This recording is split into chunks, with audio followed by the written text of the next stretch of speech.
Praise the Lord. आप सभी को परमेश्वर आप सभी को आशीष दे और एक गवाही के लिए खड़ा करे। हालेलुया। आइए हम वचन पे आते हैं। नीति वचन का पहला, दूसरा, तीसरा, चौथा, पांचवा, छठवां, सातवां, आठवां पढ़ते हैं। हे मेरे पुत्र, मेरी शिक्षा को ना भूलना, अपने हृदय में मेरी आज्ञाओं को रखना, क्योंकि ऐसा करने से तेरी आयु बढ़ेगी और तू अधिक कुशल से रहेगा।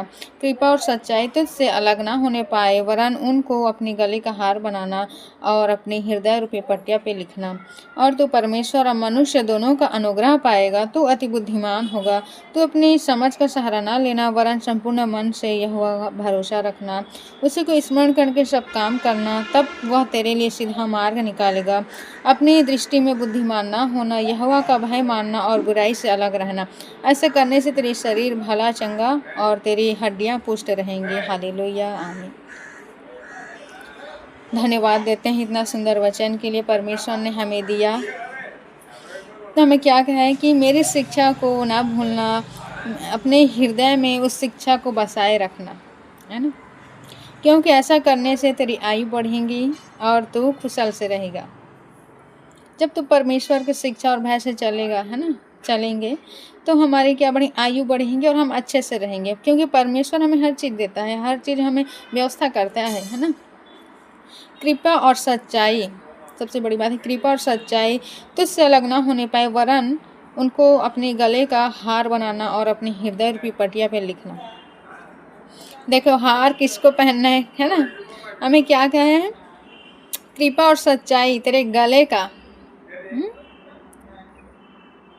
वो तुम्हारे हृदय से निकलने ना पाए, तुम्हारे गले का हार बनाना। तो ऐसे हमें पहनना है।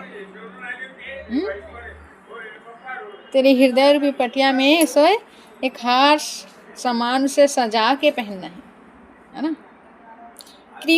कृपा करना, सच्चाई, अपने मुंह से कभी झूठ नहीं बोलना, सच्चाई ही बोलना। चाहे तुम्हारा क्यों ना कत्ल हो जाए, क्यों ना अब जान चली जाए, लेकिन झूठ नहीं बोलना है।